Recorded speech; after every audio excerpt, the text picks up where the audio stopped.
Hey guys, Rocket Money here. Today I'll be showing you how to use your DJI Osmo Mobile 2.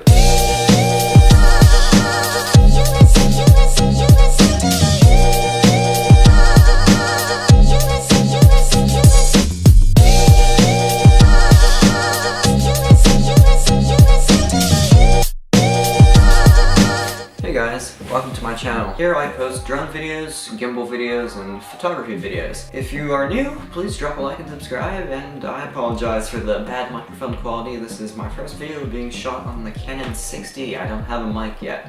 So let's get into the video. Today I'll be showing you how to use the DJI Osmo Mobile 2. If you've never used one before, it's basically just a mobile phone gimbal that keeps your phone shots nice and steady. You can mount it vertically and sideways. And it has so many good features. It keeps your shots so smooth, and it's a very good tool to have. Even if you aren't into mobile filming, if you were interested in getting a gimbal for a camera, this would be a good way to start off before you buy that actual camera and take that big leap. Having a mobile gimbal for your phone is one of the best things you could do for filming. I really like this thing. This thing works a lot, so if you want to see my full review of it, you can click on the link that should be up there. Hopefully I pointed in the right direction, but I've made a full review, and today I'll just be showing you how to use it.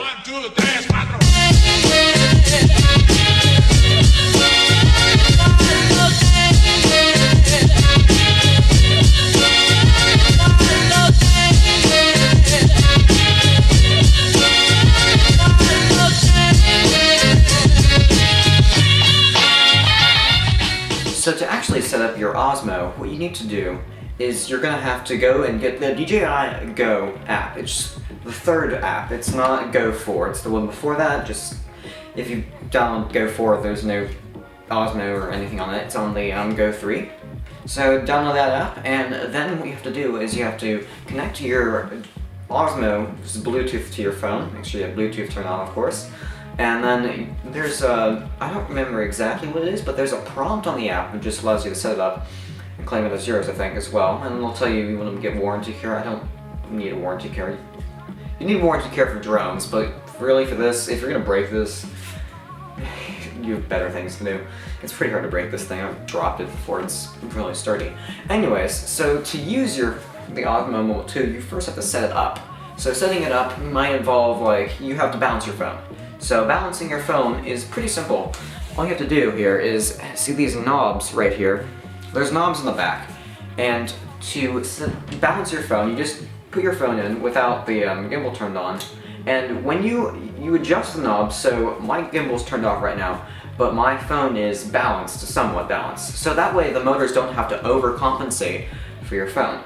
So once you have it balanced and set up and all that, make sure you take your case off if your case is too thick, because my case is definitely way too thick. It's massive. It would not fit in here, so I had to take it out. And make sure the motors aren't obstructing your camera or anything. Make sure your phone's in the right way. And yes, so to film with your Osmo, on Androids I definitely do not recommend using the app to film, but go into your regular camera app. On Android phones, you cannot see what your camera actually sees. The DJI Go app can only take a screen recording of what your camera sees, which is pretty trash. So on iPhones, sure, it works great, but there's so many Android phones to have support for that unfortunately the app just does not function very well, and you'll just have to use your regular camera app, so it should work. So to have your phone, just make sure it's under 200 grams. Now it's also important to note that there are two ways you can set up your Osmo. You can set it up sideways like this for like recording to YouTube, or you can set it up vertically for like Instagram, Snapchat, whatever you want to do. So to set it up vertically, you have to just change this knob on the back, and you just unscrew that, and then it goes that way, and then you screw it back in. And then you put your phone in here. Holy crap, my Discord server's blowing up. And then you simply turn it back on, and then bam. Wow, oops. My phone's a little weird because it's kind of taller than most phones, but there you go. Now it's in follow mode. Now it's in not follow mode. Be careful, you can actually accidentally like hit your phone in the face like that, and it causes the gimbal to flip out if you do that. But that's how you set up in vertical mode, and it takes up a lot more battery when you're in vertical mode. It takes up so much battery because it just has to mount your phone vertically, and it's a harder thing for the gimbal to do, so try not to do it as much, I'd say, if you want to conserve your battery, but the battery life on this thing is insane. I've never had it die on me before. I've never had this die. I can just use this for a whole week without having to charge it. And it can charge your phone too. That's how insane it is. So to turn on your gimbal, all you have to do is you just press and hold for 1.5 seconds, and then your gimbal should automatically turn on, and then it should work. So when you first use your gimbal, you can see that there's quite a few buttons on here. It's a lot less than the previous iteration of the Osmo, as that one had a trigger on the back for locking and stuff. But this one is a lot more simple in terms of the controls. So you have a joystick for your like side-to-side panning, up and down looking, and then you have this record button that works in the app, and then if you're in a regular camera app and you're connected to Bluetooth, then it should just take a photo for you. That's what it does for me. Then you have the mode button. This is also the power button. If you press and hold for 1.5 seconds, it'll turn it on or off. But if you press it once, right now, you can see that light is green. Therefore, it means when I turn the gimbal, it follows. But if I press the button one more time, I can twist this all I want. This is in lock mode. So basically I can do whatever the heck I want within range of like the gimbal not like breaking itself. But I can switch it back. So if you're in the app, you can also use this zoom trigger to zoom. It is only a digital zoom and it's pretty horrendous looking on Android phones especially, so I don't use it. On the back you have a port for if you wanted to plug your phone in. I do not recommend offsetting your phone though to plug it in. I would get like a special kind of charger that's like sideways attaching instead of just long out and then stretched down, because that would probably overcompensate the motors way too much. So charging port is right there, micro USB.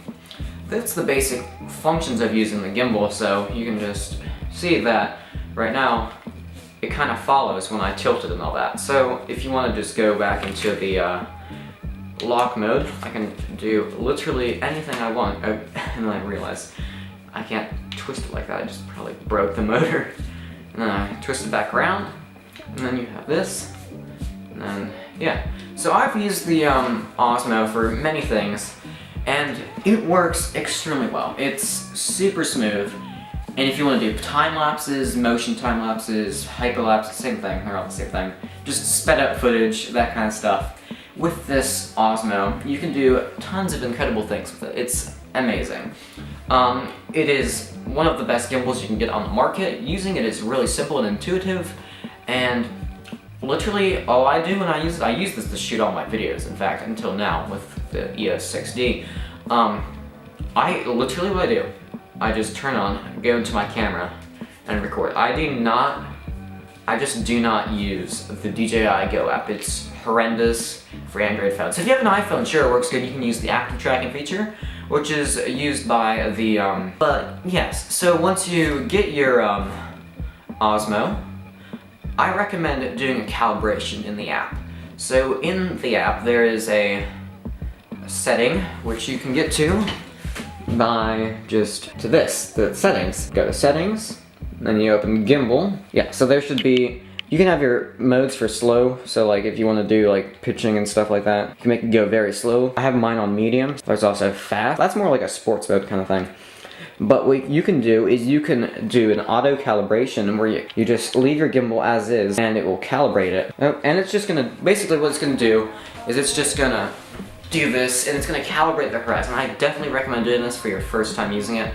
It makes everything a lot easier and it takes a while to do. It is what it is for that, but it is amazing in terms of smoothness. You want to use it for Instagram, Snapchat, anything, videoing, YouTube. It is just great. It has served me so well, and I do not regret owning it. It is amazing. In my opinion, the best mobile phone gimbal you can get. Definitely buy it. I mean, this is a tutorial video on how to use it, so if you're watching this, you probably already own one, I guess. But yeah, definitely buy it if you haven't and you're watching this interested. Also check out my main review, it's in the description, and I linked it up there earlier. So, thanks for watching. please do join my Discord server. I have a link to invite you all to that in this description, and I have a Instagram account now for my drone photos and soon photography photos with the 60 Canon T3i and other stuff I'll be doing. Join my Discord server, follow me on Instagram, drop a like and subscribe. I'll see you next time. Thanks for watching. The colors of the rainbow, so pretty in the sky, are also on the faces of people going by.